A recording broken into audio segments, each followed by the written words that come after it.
السلام علیکم ناظرین، سوال آپ کا میں ہوں جہاں زیبرانہ، اور آج کا پروگرام ہم نے ان سوالات کے مطابق ترتیب دیا ہے جو سوالات ہمیں آپ گاہے بگاہے بھیجتے رہتے ہیں، اور ان سوالات میں سے ہم نے کچھ شارٹ لسٹ کیے اور ان کے جوابات کے لیے ہم نے اپنے اسٹوڈیو میں دعوت دی ہے شبان خدمت نبوت کے نائب امیر مولانا منیر احمد علوی صاحب کو۔ مولانا صاحب، آپ کو ہم خوش آمدید کہتے ہیں اپنے پروگرام میں۔ تو ناظرین، چلتے ہیں آج کے پہلے سوال کی طرف جو ہمیں بھیجا ہے اویس اسلم صاحب نے۔ السلام علیکم، میرا نام اویس اسلم ہے اور میرا یہ سوال ہے کہ قادیانی کہتے ہیں کہ ہم مسلمانوں کو سلام کرتے ہیں، اس لیے ہم غیر مسلم نہیں ہو سکتے، کیونکہ قرآن پاک میں ارشاد ہے کہ جو لوگ تمہیں سلام کریں تم انہیں یہ نہ کہو کہ تم مومن نہیں۔ مولانا صاحب، یہ جو اویس صاحب کا سوال ہے اس سے ملتا جلتا سوال ہمیں ایک اور بھی موصول ہوا ہے، اور یہ فرحان صاحب نے ہمیں بھیجا ہے، اور فرحان صاحب پوچھتے ہیں کہ بخاری شریف کی حدیث میں آیا ہے کہ جس نے ہماری نماز جیسی نماز پڑھی، ہمارے قبلے کو قبلہ جانا، ہمارا ذبح کیا ہوا جانور کھایا، تو یہ وہ مسلمان ہے جس کے لیے اللہ اور اللہ کے رسول صلی اللہ علیہ وآلہ وسلم کی پناہ ہے، لہٰذا تم اللہ کے ساتھ اس کی دی ہوئی پناہ میں خیانت نہ کرو۔ تو منیر صاحب، فرحان صاحب یہ پوچھتے ہیں کہ جب قادیانی بھی یہ سارے عمل کرتے ہیں تو وہ غیر مسلم کیوں ہیں؟ بھائی نازیب صاحب، میں آپ کا شکریہ ادا کرتا ہوں کہ آپ اپنے پروگرام میں دعوت دیتے ہیں۔ باقی جو فرحان صاحب نے اور اویس صاحب نے سوال پوچھا ہے دونوں ایک ہی نوعیت کی ہیں جی، اور جو میں بات کروں گا انشاءاللہ اس میں دونوں کے جواب ہو جائیں گے۔ جو بخاری شریف کی روایت کے حوالے سے بات کی گئی ہے تو یہ بخاری میں روایت موجود ہے جس کے الفاظ ہیں من صلی صلاتنا واستقبل قبلتنا واکل ذبیحتنا فذلک المسلم الذی لہ ذمۃ اللہ و ذمۃ رسول اللہ۔ آگے فرمائے فلا تغفر اللہ فی ذمتی۔ اسی حدیث سے ملتے جلتے الفاظ اور بھی احادیث میں آئے ہیں جی، اور قادیانی اس حدیث سے یہ ثابت کرنے کی کوشش کرتے ہیں کہ ہمارا مذہب اسلام ہے جی، اور ہم مسلمان ہیں، جی، اور ساتھ یہ دعویٰ بھی کرتے ہیں کہ کسی کو اختیار نہیں ہے کہ وہ ہمیں کافر قرار دے۔ کیوں؟ اس لیے کہ ہم بھی نماز پڑھتے ہیں، جی، کعبے کو قبلہ مانتے ہیں جی، اور مسلمانوں کا ذبیحہ کھاتے ہیں، اور اس حدیث میں مسلمان کے لیے 3 شرائط بیان کی گئی جی، ہیں۔ بالکل۔ باقی اس حدیث کی تشریح کیا ہے، وضاحت کیا ہے، اور محدثین اس حدیث کے بارے میں کیا لکھتے ہیں، اس پر میں بعد میں عرض کروں گا۔ پہلے کچھ سوالات ہیں میرے قادیانیوں سے، جی، ان میں سے پہلا سوال تو یہ ہے کہ یہ 3 کام ہم بھی کرتے ہیں، پھر قادیانی ہمیں یعنی دنیا کے 2.25 ارب مسلمانوں کو کافر کیوں کہتے ہیں؟ ہم بھی تو یہی کام کرتے ہیں۔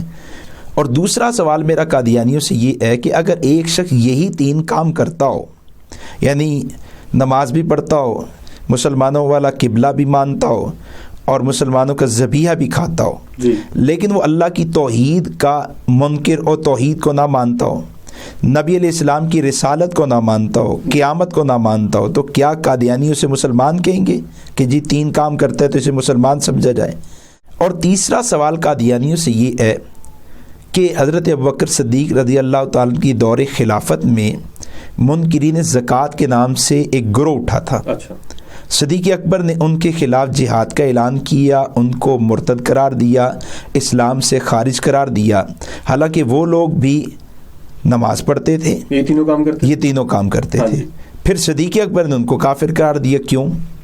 اور چوتھا سوال قادیانیوں سے یہ ہے کہ مرزا قادیانی نے اپنی کتابوں میں مسلمہ کذاب کو مرتد اور خارج از اسلام لکھا ہے، جی، بلکہ اس نے دعویٰ نبوت کرنے سے پہلے، صراحتاً دعویٰ نبوت کرنے سے پہلے یہ بھی لکھا ہے کہ اگر میں بھی دعویٰ نبوت کروں تو میں بھی کافر ہو جاؤں گا، اسلام سے خارج ہو جاؤں گا۔ تو مرزا غلام احمد قادیانی فقط دعویٰ نبوت کرنے والے کو کافر کیوں کہہ رہا ہے؟ اور 5واں سوال قادیانیوں سے یہ ہے کہ ڈاکٹر عبدالحکیم پٹیالوی، بہت سے قادیانی اس کے نام کو جانتے ہیں، اس سے واقف ہیں۔ یہ شخص مرزا غلام احمد قادیانی کی حلقہ عقیدت میں رہا اور ایک عرصے تک مرزا غلام احمد قادیانی کے ساتھ جڑا رہا، لیکن پھر قادیانیت کی حقیقت کھلنے پر اور مرزا قادیانی کی حقیقت کھلنے پر اس نے قادیانیت چھوڑ دی، مرزا غلام احمد قادیانی کو چھوڑ دیا اور اسلام قبول کر لیا، واپس اسلام میں آ گیا۔ تو مرزا قادیانی نے اپنے لوگوں کی تسلی کے لیے اس پر یہ الزام لگایا کہ اس شخص نے نبی علیہ السلام کے بارے میں یہ عقیدہ اپنایا تھا کہ حضور کے بغیر بھی نجات ممکن ہے، تھا یہ اس پر الزام۔ جی، لیکن ہمارا سوال ہے قادیانیوں سے کہ ڈاکٹر عبدالحکیم پٹیالوی بھی تو سب کچھ کرتا تھا، اگر بالفرض اس کا یہ ایک عقیدہ بدلا تو نماز تو وہ پڑھتا تھا، قبلے کی طرف، قبلے کو بھی مانتا تھا اور مسلمانوں کا ذبیحہ بھی کھاتا تھا. تو مرزا قادیانی نے اس کو مرتد کیوں کہا، خارج از اسلام کیوں کہا، اور آج تک قادیانی اس کو مرتد کیوں لکھ رہے ہیں؟ اب آپ آ جائیے بخاری شریف کی روایت کی طرف.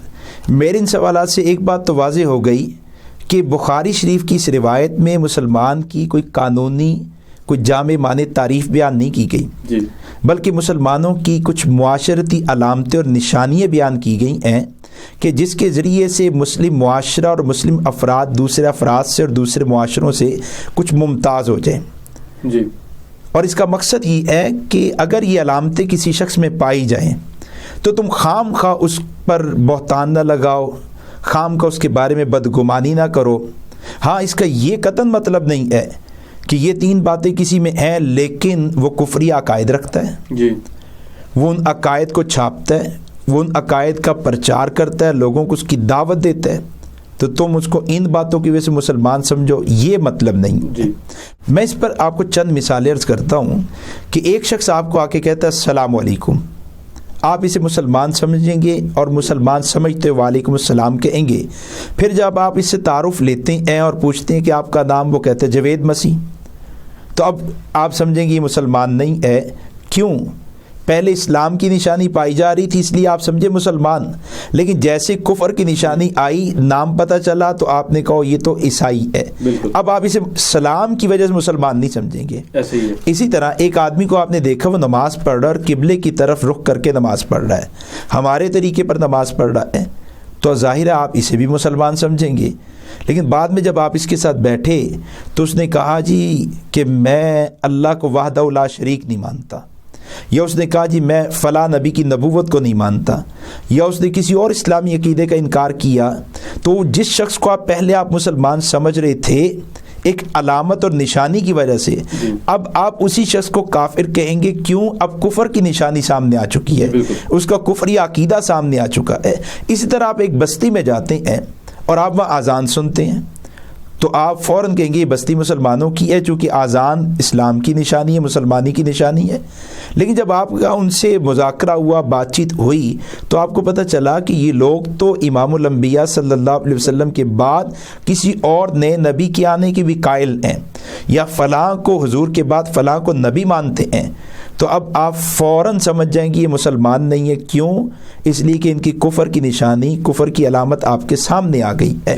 تو یہ جو احادیث ہیں ان میں صرف نشانیاں بیان کی گئی ہیں، کچھ علامتیں جن کو دیکھ کے ہم پہچان سکتے ہیں اور کسی کے بارے میں کہہ سکتے ہیں کہ مسلمان ہے. ہاں، اگر کسی کی کفر کی علامت کوئی سامنے آ جائے تو پھر ہم اسے کافر کہیں گے، پھر مسلمان نہیں کہیں گے. اور تیسری بات کہ جیسے قرآن مجید کی ایک آیت کو سمجھنا ہو تو دیگر آیات کو لیں گے تو قرآن کی اس آیت کا صحیح معنی سمجھ میں آ جاتا ہے. اسی طرح آپ نے حدیث سمجھنی ہو تو دیگر احادیث کا سہارا لینا پڑتا ہے.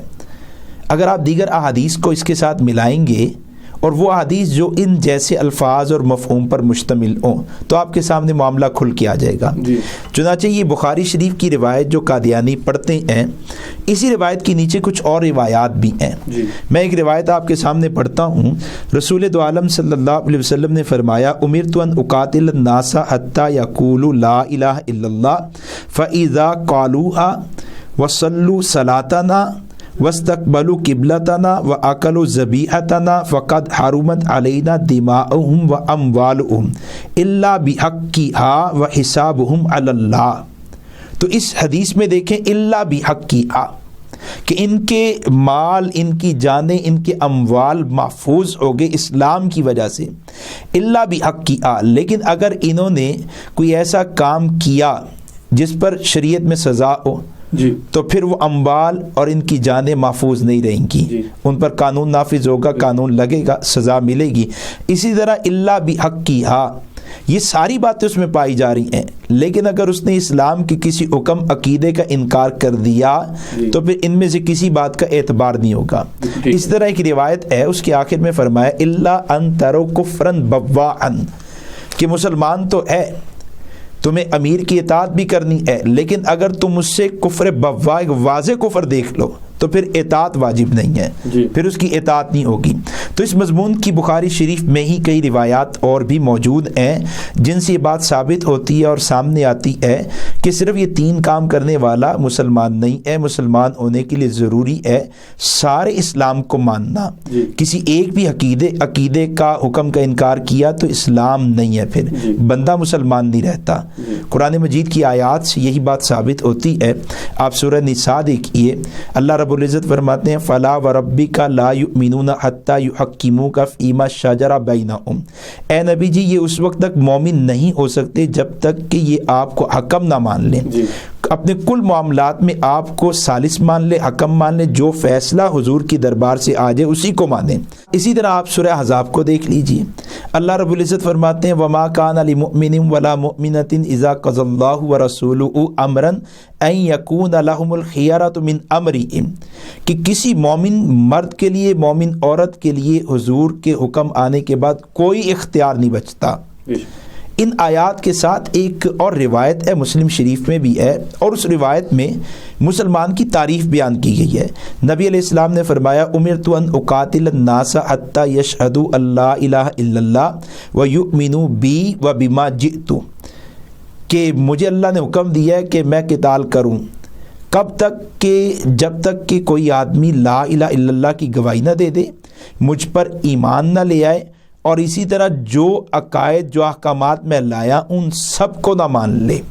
یہ 2 آیتیں، یہ حدیث، ان کو لے کے مفسرین نے، فقہاء نے اسلام کی تعریف بیان کی ہے کہ الایمان فی الشرع هو التصدیق بما جاء النبی علیہ السلام به من عند اللہ تعالی والاقرار به، کہ ایمان کہتے ہیں جو دین، جو حکم، جو عقیدہ نبی مکرم صلی اللہ علیہ وسلم لائے ہیں، اس سارے دین کو، سارے احکامات کو، سارے دین کو مان لینا۔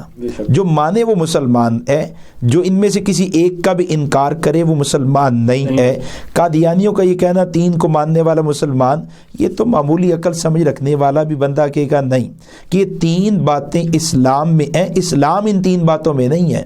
اسلام میں تو اور بہت سی باتیں، ان سب کو ماننا بھی ضروری ہے۔ اب اگر آپ قادیانیوں کو لے لیجئے تو قادیانی تو کتنی عقائد کا انکار کرتے ہیں۔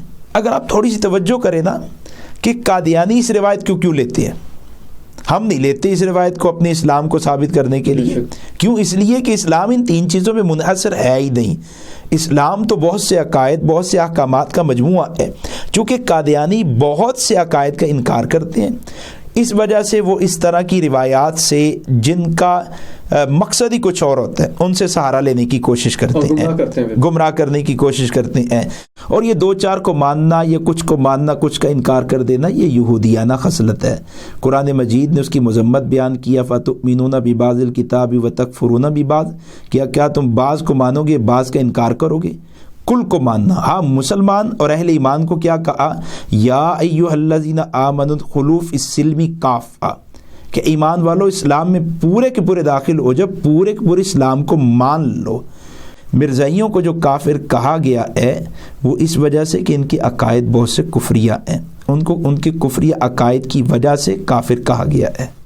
بھائی جان زیب صاحب، آپ قادیانیت کو جس زاویے سے بھی اٹھائیں گے نا، جس طرف سے پکڑیں گے، سوائے دجل، فریب اور دھوکے کے کچھ نہیں ملے گا۔ یہ دکھائیں گے کچھ، پشت پہ کچھ ہوگا، ظاہر کچھ کریں گے، باطن میں کچھ ہوگا۔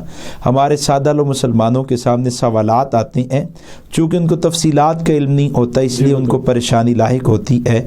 اور میں اپنے تمام بھائیوں سے، بہنوں سے درخواست کرتا ہوں، تمام مسلمانوں سے کہتا ہوں، خدا را اس فتنے کی سنگینی کو پہچانیں، اس فتنے کی حقیقت کو جانیں، اپنے بھی ایمان کی حفاظت کریں اور اپنے تعلق والوں کے ایمان کی بھی حفاظت کریں، خود بھی اس فتنے کو پہچانیں اور دوسروں کو بھی اس فتنے کی حقیقت سے آگاہ کریں۔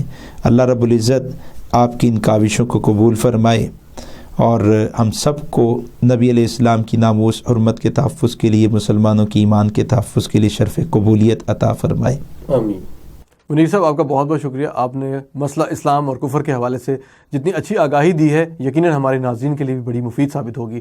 تو ناظرین، یہ تھا ہمارا آج کا پروگرام۔ جہاں زیب رانا کو اجازت دیجیے۔ اللہ حافظ۔